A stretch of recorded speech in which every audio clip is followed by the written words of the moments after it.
Yeah, good evening, ladies and gentlemen. This is a cooperation project between Unlimited Democracy and Viennese-based association, basically gaining awareness for democracy projects and democracy in Europe, and the Center for Digital Media Literacy. The Center for Digital Media Literacy has its main goal to develop media literacy and to fight disinformation. And Unlimited Democracy and the Center for Digital Media Literacy are partners. And tonight I'm very honored that we have a guest from Ukraine, an expert for not only disinformation, but also for journalism and media literacy. And I want to talk to her about the COVID-19 situation in Ukraine, compared a little bit with the issues we have in Western or Central Europe. And yeah, please introduce yourself. I'm very glad to have you. Hello, and thank you for having me. My name is Olga Tokariuk. I'm a journalist, but I'm also a disinformation researcher. So I'm currently working on several projects related to disinformation in Ukraine, and in particular on COVID disinformation and disinformation on vaccination. Can you give us a basic overview about the situation in Ukraine? But before you do that, could you introduce us to your particular projects? So how do you work? How do you start researching? And are you more educating in the kind of media literacy that educating against disinformation, or is it more kind of analysis? Yeah, well, actually, my main profile is journalism. I've been working in journalism for about 16 years as a foreign news reporter for the Ukrainian media, but also as a reporter from Ukraine for the international media. And currently I'm freelancing for the Spanish news agency EFE, which is the fourth largest news agency in the world, as their correspondent in Kyiv, Ukraine's capital. So my main focus is journalism, but I'm also working on disinformation. Well, I started doing that recently in the last several years because I noticed how disinformation affects also what we journalists do and how it undermines trust to our work. So I've been involved with several projects on disinformation in the last year or so. So it's, let's say, my recent interest. And those projects were not related to healthcare or to COVID. They had other things in focus. And actually, even now, I'm working on a project which I don't want to get into details about, but focusing on the main disinformation narratives about Ukraine and in Ukraine. So it has to do with COVID, it has to do also with energy and gas, and Nord Stream 2. It has to do with a war in the East and Russian aggression against Ukraine. So multiple topics. I research Twitter and look at the botnets on Twitter who spread disinformation about Ukraine. It sounds very interesting, and I get the idea that I think it would be of value to see each other more often, because you have a lot of topics to cover, and we see there is a lot of disinformation going on, not only about healthcare. I myself, I was working in public health for many years, public health communication. As you know, it's very much connected to politics. And then I discovered that international relations is very interesting. And in 2014, the crisis, you remember how it started, that was like 9/11 for conspiracy theories, was the situation in 2014 about disinformation. Would you tell us about your opinion, or about what did you find out? What is the main source of disinformation in Ukraine if you speak about COVID-19? Yeah, and just to add to your point that you mentioned 2014, yes, I think Ukraine was then at the epicenter of this disinformation, coming mostly from Russia. And then I think was in a way, that year was a breakthrough when first Ukrainians, and then the whole world realized the threat disinformation poses. You probably remember how it was when the flight MH17 was shut down. It was in 2014 exactly. And then exactly all the wave of disinformation that followed, all the conspiracy theories trying to somehow distract the attention from the fact that it was most probably Russian forces who were responsible for shutting it down. So why am I mentioning that? I'm saying that because I want to make a point that Ukraine actually, since 2014, was very aware of the danger of disinformation. It was in the epicenter. It was a target of disinformation coming from Russia, and many initiatives have been created in Ukraine that were fighting against disinformation. Some of them became like really famous all over the world, such as Stop Fake. Your listeners probably know about it, but there are also others that deal with disinformation and expose fakes and attract attention to the issue. Box check and some others, just to name a few. And when we are talking about COVID disinformation in Ukraine, well, there was a lot of disinformation since the start of the pandemic, but now when Ukraine is experiencing the 5th wave of the pandemic, and it's the deadliest wave, it's like the death toll is the highest since the start of the pandemic. Every day, between 600 and 800 people die in Ukraine. This is connected to the fact that the Delta strain of the virus is more infectious, and to the fact that the vaccination rates in the country are really low. Only about 20% of people are vaccinated in Ukraine as we speak now. So actually, exactly the issue of vaccination has been a target of disinformation in the recent months. And it had an impact on the fact that so few people in Ukraine are vaccinated against COVID. Like conspiracy theories about vaccination, they are abundant, and attempts to discredit the vaccines, to question the efficiency of vaccination, to intimidate people with some possible side effects, or like even really like crazy things are being told that people who are vaccinated, they will die within 6 months or a year or 2 years. And unfortunately, many people believe this, all these lies, and they do not get their shots. And that's why we have such a high death toll now. I remember a couple of months ago, because you mentioned disinformation about particular vaccines, and there was a campaign from a dubious agency in London to buy influencers. Yeah, so in Brazil and India, they succeeded. They were spreading disinformation about BioNTech, Pfizer in particular. And in Germany, and I think in France, they did not succeed. So the influencers, they went public with this offer. And yeah, after a little research, people could hear that this agency in London was more or less a Russian outpost, and they were spreading disinformation against BioNTech, Pfizer, also to boost Sputnik, of course, to boost the demand for Sputnik. So at least this is the theory, and to discredit Western vaccines. And this is also a problem, of course, I guess, you can correct me if I'm wrong, but the Ukrainian population, they speak Russian, and they can have the disinformation from both sides in different languages. So we have in Western Europe, we have a little situation, but in Pervi Canal or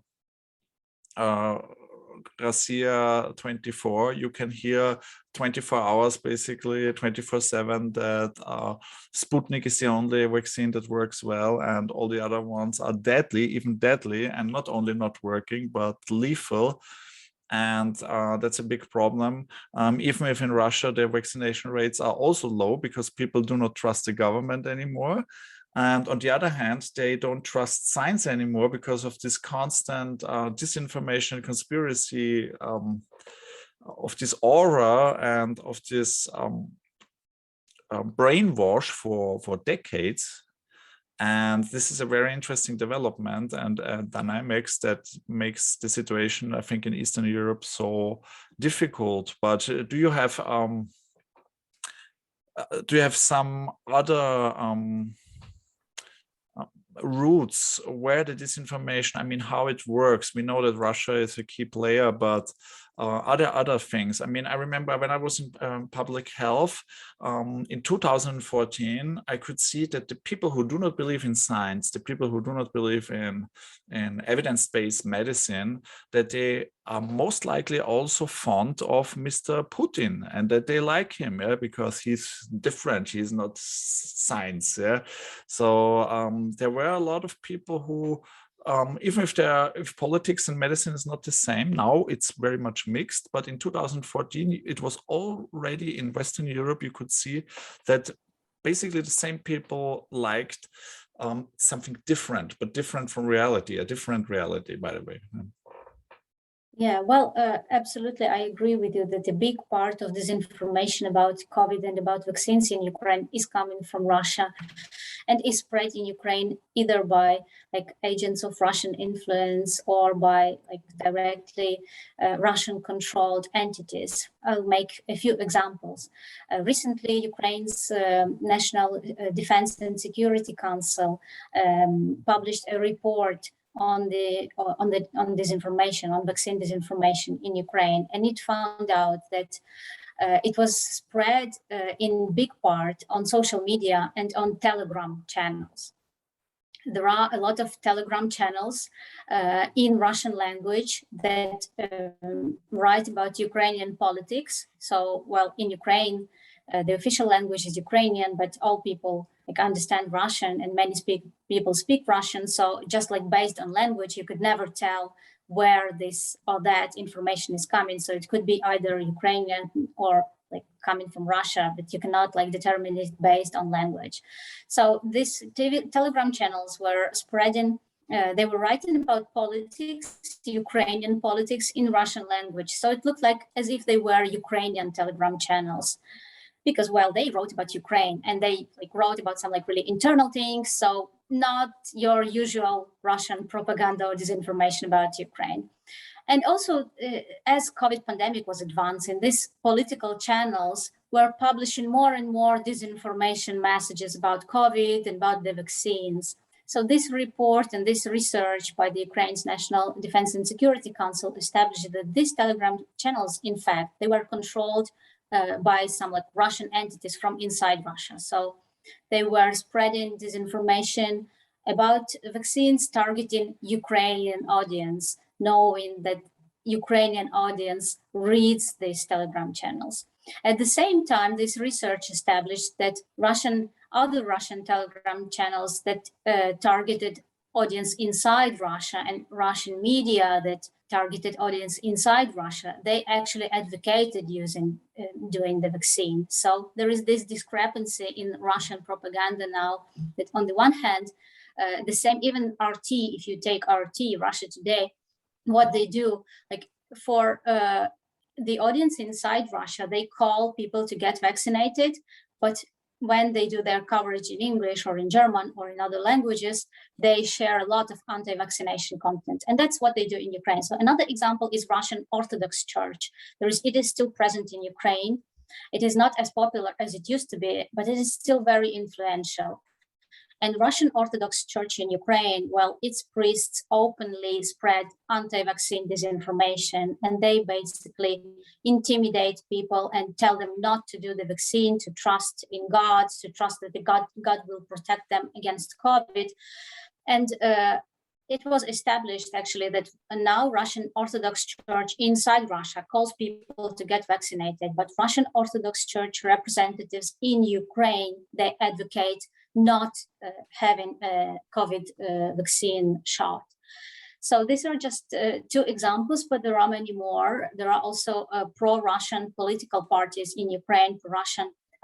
They are in the opposition now, and they also are against vaccination. So in many cases, this disinformation against vaccines and messaging against vaccines, it is coming from actors connected to Russia or from within Russia. But this is not not to say that all disinformation in Ukraine about vaccines is coming from Russia. That would be an oversimplification. In fact, the anti-vaccine sentiment in Ukraine existed even before COVID.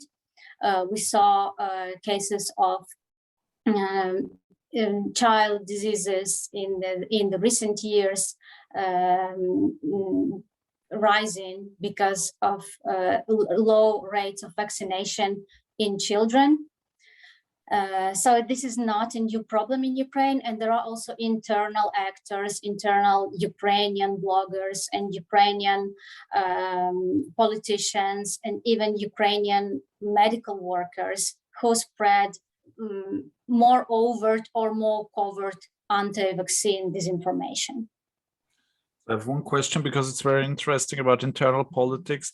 I think you were talking about the opposition bloc party, which some people call a legacy of Mr. Yanukovych.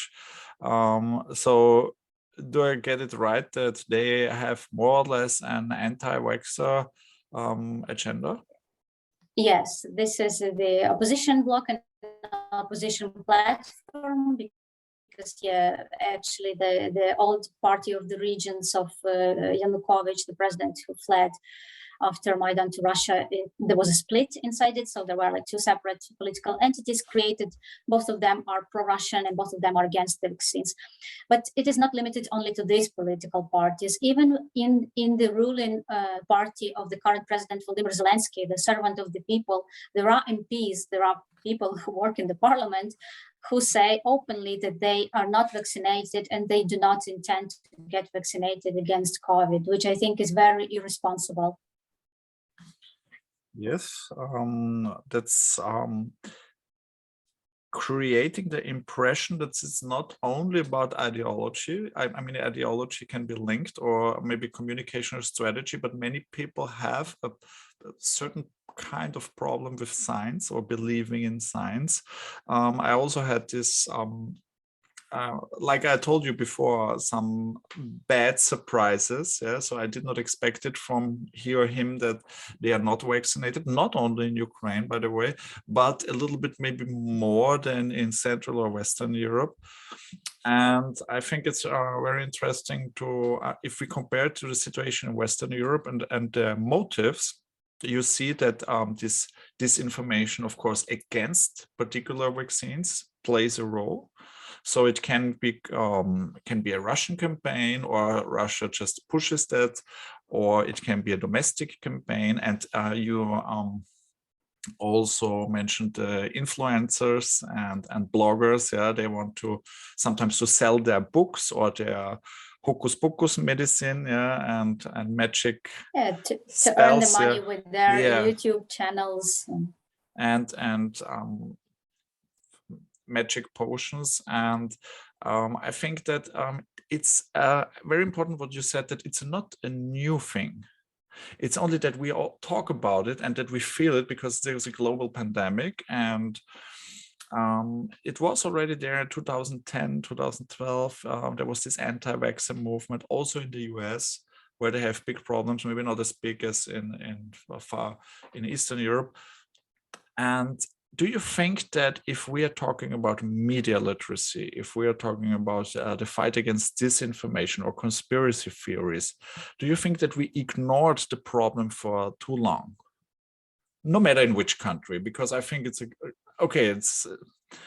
I said my opinion, but would you agree with that point? And why did that happen?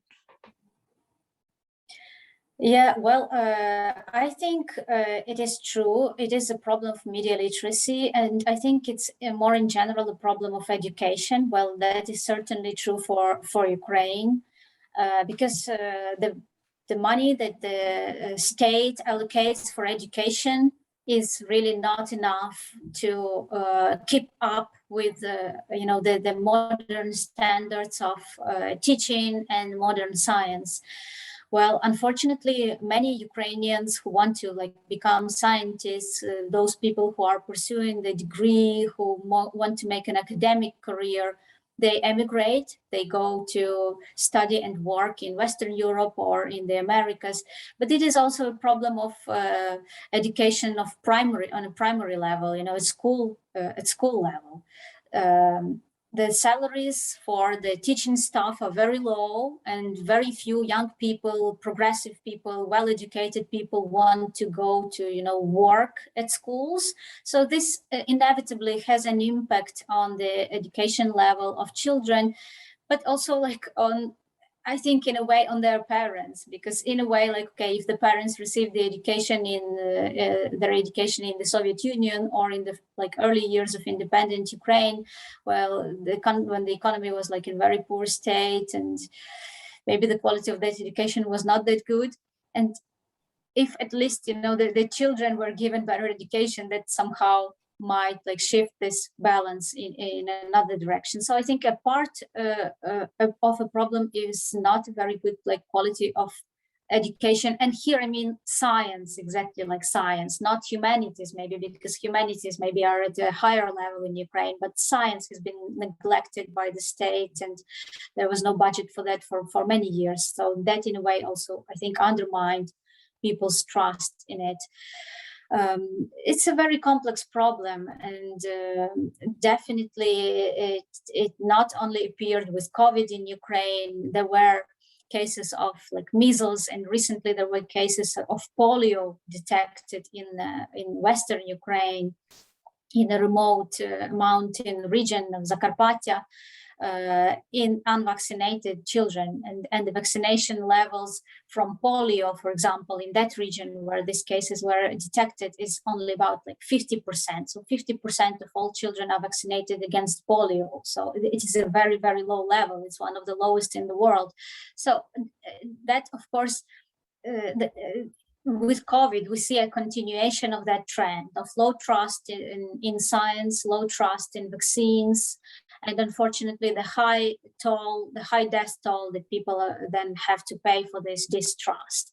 And disinformation is only making it worse, because it makes people confused. They don't know whom to trust. The traditional media are losing their role.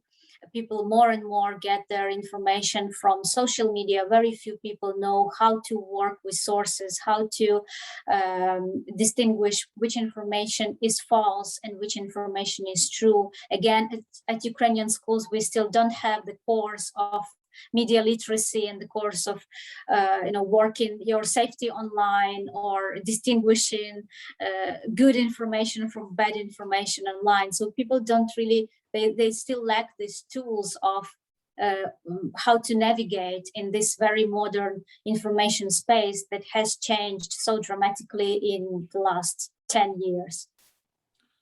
The philosophy of our Center for Digital Media Literacy is that we prefer to talk to many as people as possible for a brief time, for 2 hours, for 4 hours. We want to gain awareness. We want to make people think and rethink, check and recheck. We believe that everybody is a little journalist, that everybody has a responsibility these days, because you can not only consume information, but you can also produce information, you can share and you can publish. And we have a big power now, and with big power comes a huge responsibility, and many people are not aware of that, and they just spread what they hear and they think it could be. And you mentioned media literacy is not part of the school program, and I think my next question would be, can we afford, it doesn't matter which country, can we afford in the next 10 or 20 years, can we afford a society without media literacy and without trust into science? Because we are living in the 21st century and the developments are getting faster. And I think 50 years ago, education was maybe a key to gain a better job or to make some money or something, or for economics. But now it's education of a society is critical for the pandemic, for instance. Yeah, so, and also for the populists, yeah. So yeah, for the survival. And we had situation in the 20th century where people were believing in almost anything some Führer told them, especially Der Führer, if we take a look at what happened in Germany and Austria. So do you think that now we have a century where we really should take care about this topic, and we should not lose any more time, because it's already late. And now we have the situation that we produced in the last 5 years, where we did not react on the crisis, for instance, in 2014. Yeah, I think absolutely media literacy should become a part of a school curriculum in every country. And the countries that already introduced it are showing like really good results, such as Finland, for example.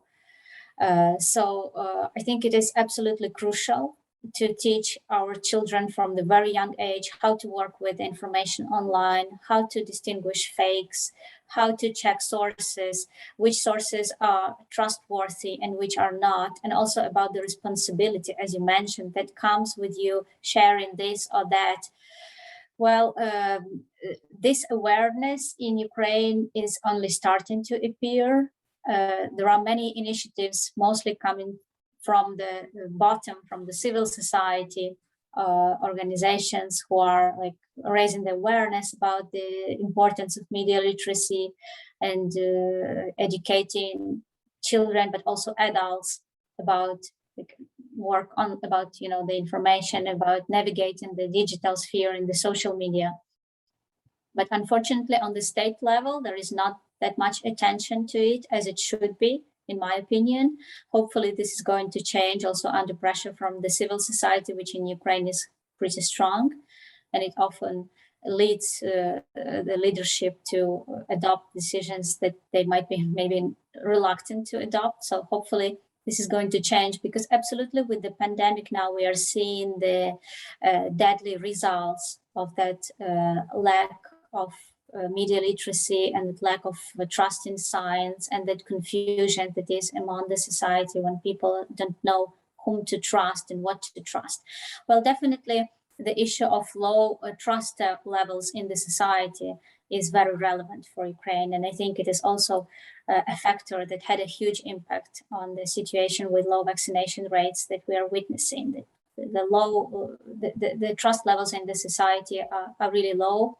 The institutions that are more trusted are the armed forces, church, followed by journalists, but then the government and other institutions, and especially courts, are at the bottom of the list. And in general, interpersonal trust in Ukraine is quite low as well.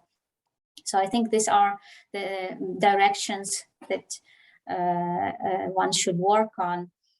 And when I also think why people are so confused now about information, about like how to behave online, and what how they pick whom to trust and whom they not trust. I think it's because the pace of our lives has intensified so much, and there are so many changes, with the advent of internet, with the advent then of social media. Everything is changing so fast, and even like the pathways, as you said, that before, to get a good career, you had to get a good education, a good degree, work hard, and then you will have a decent, good life. Now, instantly, there are social media influencers, there are bloggers who might be absolutely don't have any education, who might be spreading like really harmful messaging, a lot of disinformation when it comes to healthcare. Now I'm thinking about this wellness gurus, and there have been studies in the West as well. I know by Oxford University how this wellness guru, like people who advocate this holistic approach, practices like body practices, yoga, and think how many of them are actually also spreading anti-vaccine disinformation. So in a way, people are confused because, what worked before doesn't work anymore.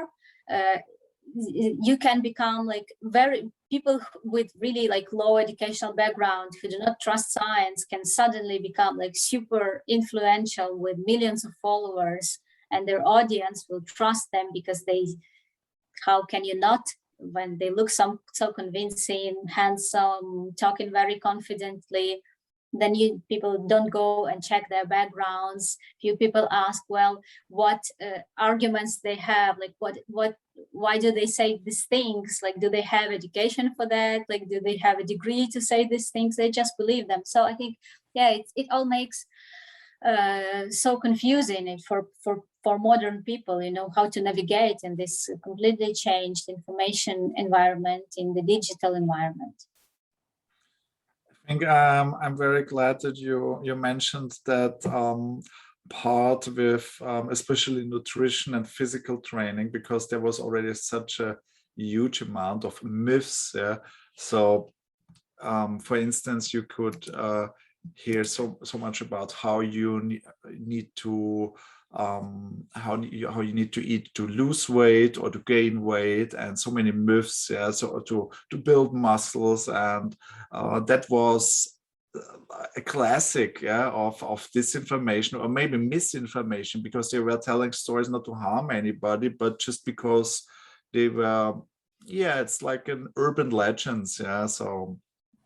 And Yeah, and influencers can still work with this, which brings me to my final questions, because we are talking about influencers, and it's very clear what they do is they talk about science, but they are not qualified to talk about such topics like diseases or pandemics or public health issues. But what do you think about science versus people who are academics, but for instance, from social studies? I had very bad experiences in Austria with people from economy, people from studying social studies or political scientists, yeah, academics, yeah, even with a PhD, but they were spreading disinformation about vaccination, about the pandemic, because this was not their business usually, to say it simplified, and they thought they had to add something to all topics. And the problem is the population trusts them because they are influencers, they are even academics, they have a PhD, they are teaching on universities, and they meet and they are part not of the solution but of the problem of disinformation. And this is even more difficult to do something against their influence, because influencers, you can say, come on, this is a guy, he is handsome, or a girl, but she does not have an academic background in medicine or public health, so you should better not trust her. But if it's a well-known, highly respected professor, then everybody thinks, yeah, he or she does know everything, yeah, because we have this trust in institutions. So do you have something like that in Ukraine as well? Yeah, we have similar things. And just to finish the topic of influencers, I just remembered an example of one, like a very influential Instagram diva in Ukraine who has like 3 children, and she doesn't vaccinate her children, and she writes about that like all the time. That she doesn't trust the vaccines and everything. And last year, the father of her children, who at the beginning of the pandemic, he was an influencer himself, and he was like spreading this skepticism towards COVID. So he died from COVID.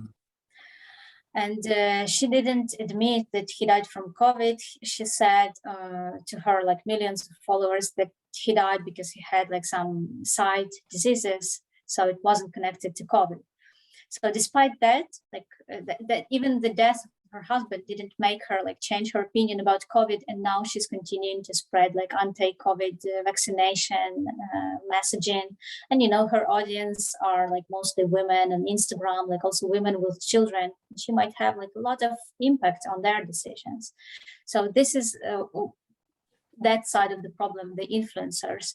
And when we talk about academics and about like medical personnel, I think this is another really, really huge problem, because there are like several doctors or people with a medical degree in Ukraine, healthcare degree, who are also like social media personalities, and on their social media pages, they very often share not very like direct anti-vaccine messages. So it's mostly like very covert messaging. So they say, okay, we support vaccination, but, and then go all the buts.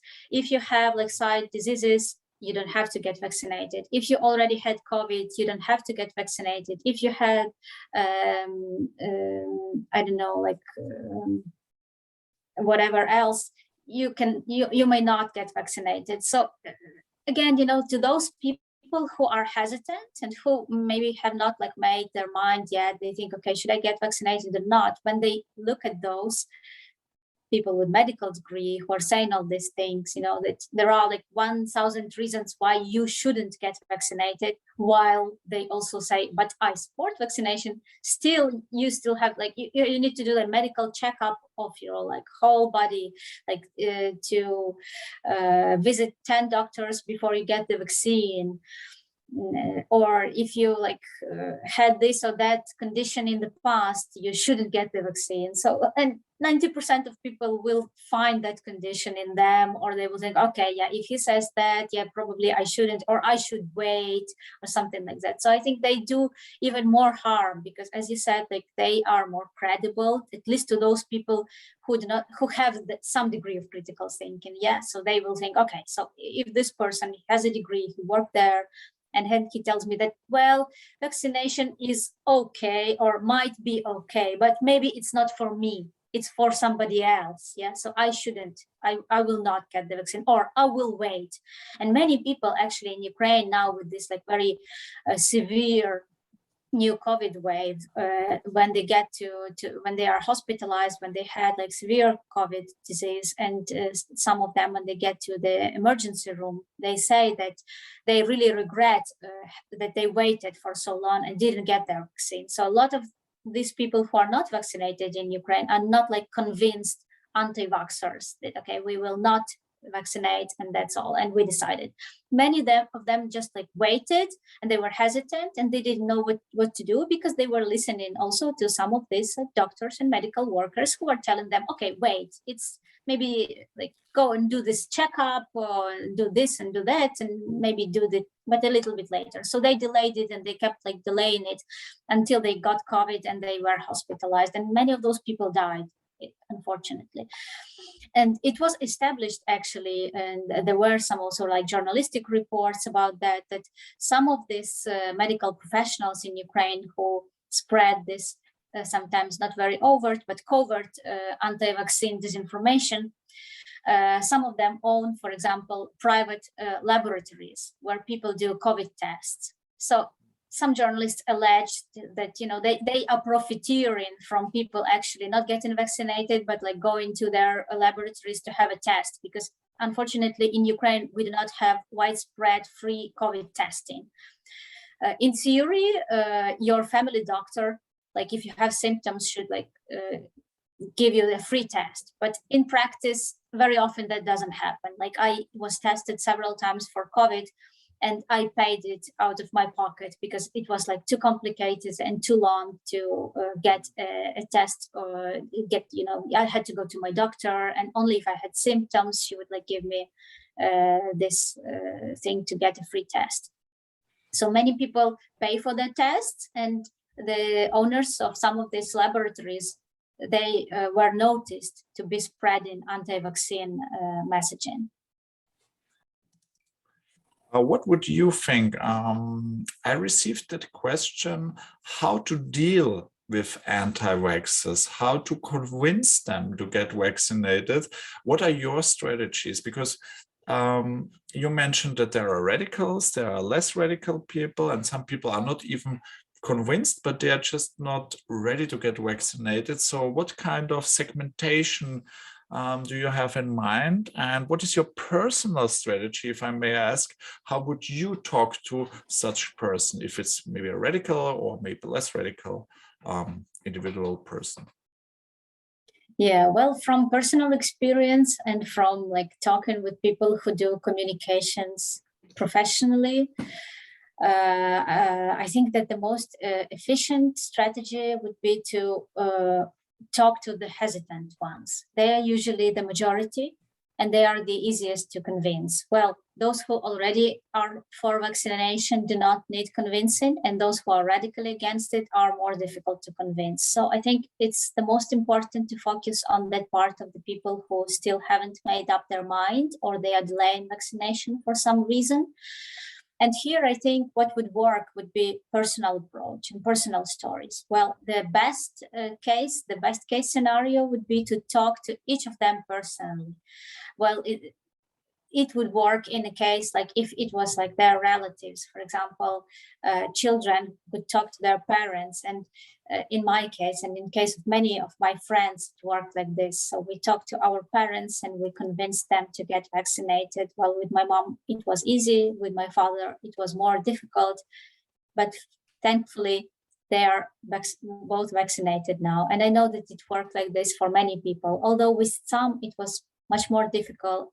And they were very frustrated because like, some children didn't manage to persuade their parents to get vaccinated, and then parents got COVID, and some of them got hospitalized.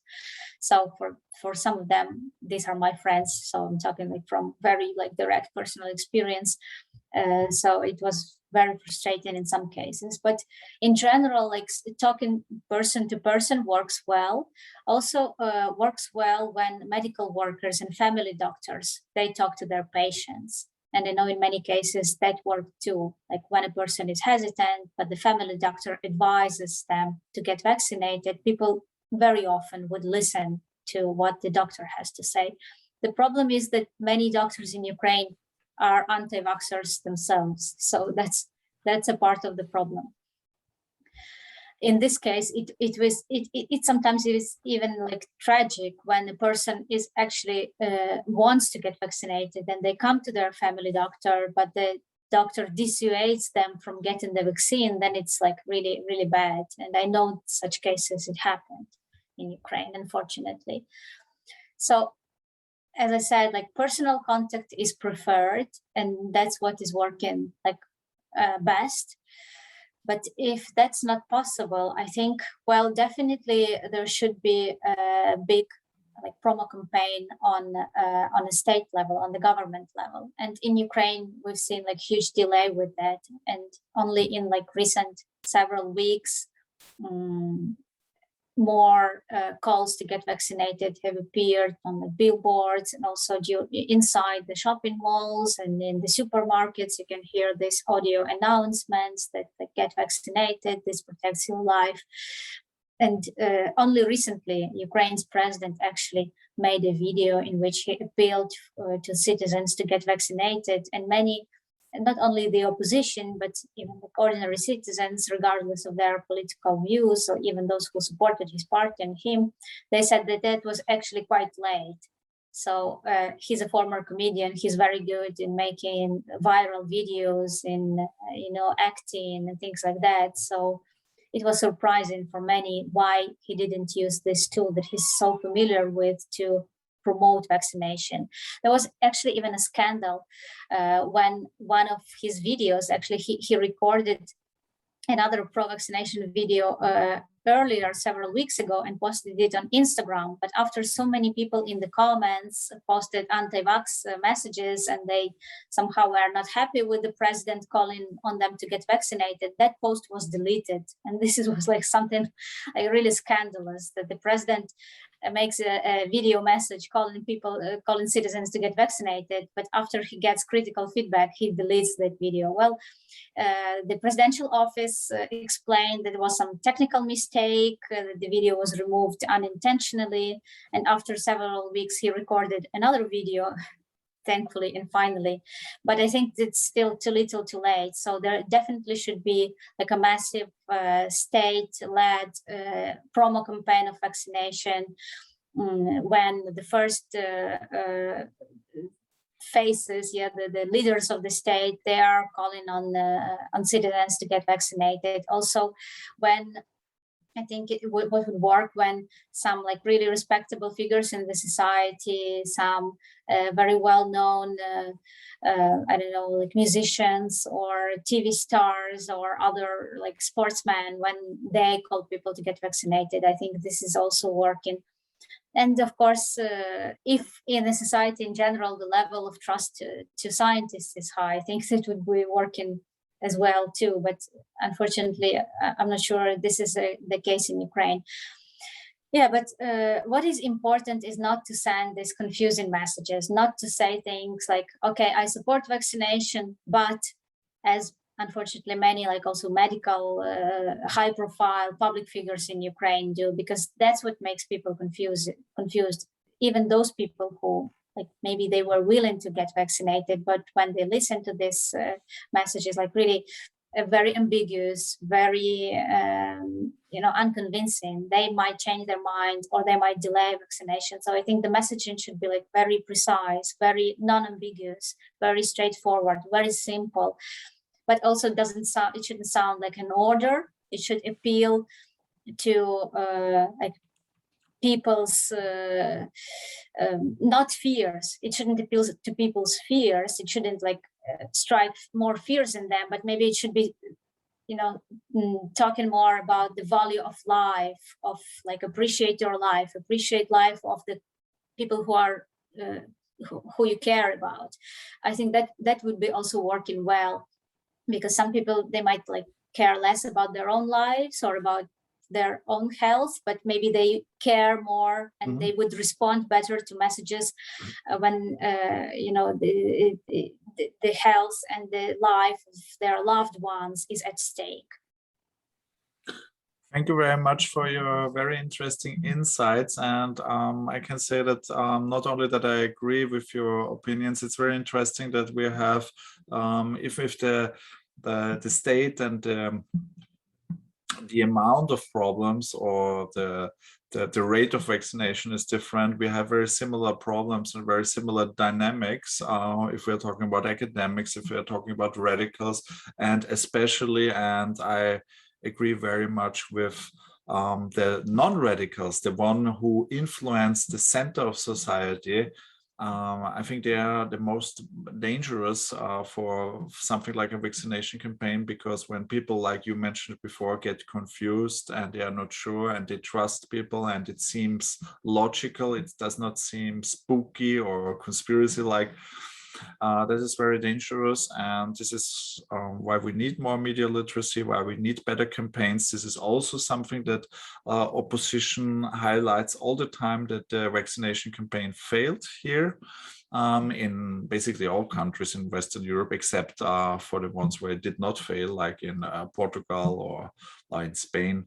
But we have a similar discussion, but the scale is, of course, much smaller. So I think we will reach 70% soon, for instance, in Austria, and we are low. The Austrian, the German-speaking countries are very low in Western Europe in the vaccination rate, but still compared, of course, to countries in Eastern Europe or from the former USSR.